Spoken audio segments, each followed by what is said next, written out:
So we continue with beginner series 304, the role of central banks. Very essential part in trading, very essential part in economics in general.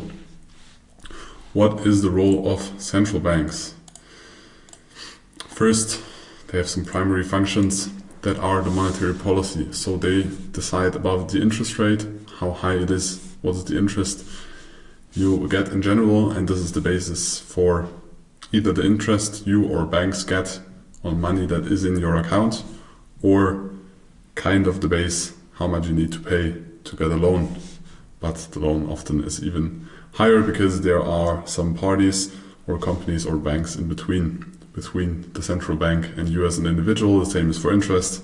Most of the time the interest you get is lower.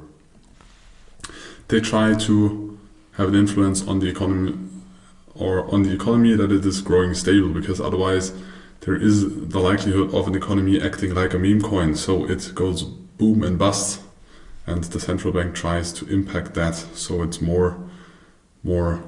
less volatile.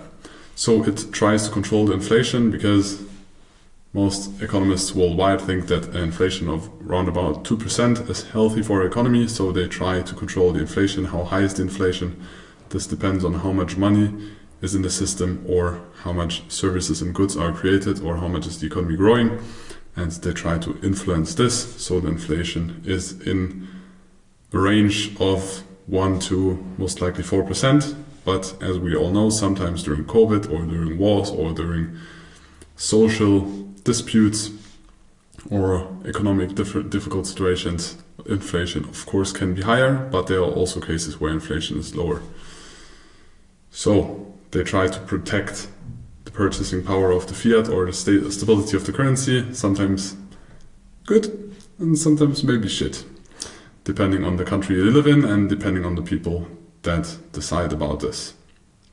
They also have employment goals, so they balance or try to balance. Of course, they want to reduce the jobless people, but in some scenarios, for example, we'll dive deeper into that in the following slides. When you have inflation and you want to tackle this inflation and want inflation to be reduced, you need some kind of rise in employment. I will explain you later why, but they also try to implement or handle the employment rate in economies. Key tools for that are just the interest rate, so you see how high is the interest rate of different central banks. So this has an influence on borrowing, spending and investment.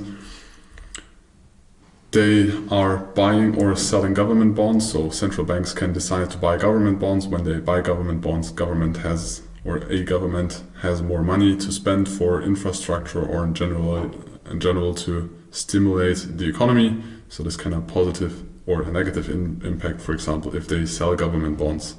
So they control the liquidity or how much liquidity there is in an economy. And they regulate how much banks need to have as a backup. So also this all has an impact on how much money is in the market, which is a very important key figure to know and to analyze or implement into your analysis.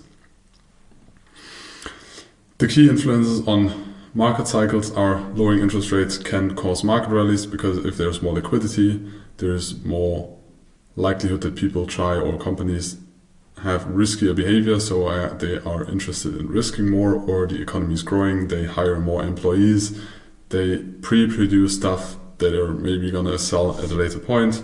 So if there's more liquidity, most of the market's ready, so stocks go up. Stocks only go up? No, of course not. But when the liquidity is very low and there's a lot of capital flowing into the economy long term, as the prices will rise, also because a lot of time there's going to be inflation following as well. Rate hikes can cool down overheated markets, so if an economy is growing too strong or asset prices are rising too fast, they can raise the interest rates so they can reduce the liquidity. They can also sell government bonds, but in general, when they rise or interest rates are rising, the likelihood of credits or people taking or companies taking credits is lower, so there's less liquidity, less transactions and less activity in the economy in general, so most likely less growth. There is quantitative easing and quantitative tightening. So quantitative easing is that central banks buy assets to inject liquidity. So they buy asset itself, or for example, they buy government bonds. Through that, the government has more money to spend, and with that money, they can stimulate the economy. So this encourages risk-taking of companies, of individuals, of governments, of most of the participants in an economy.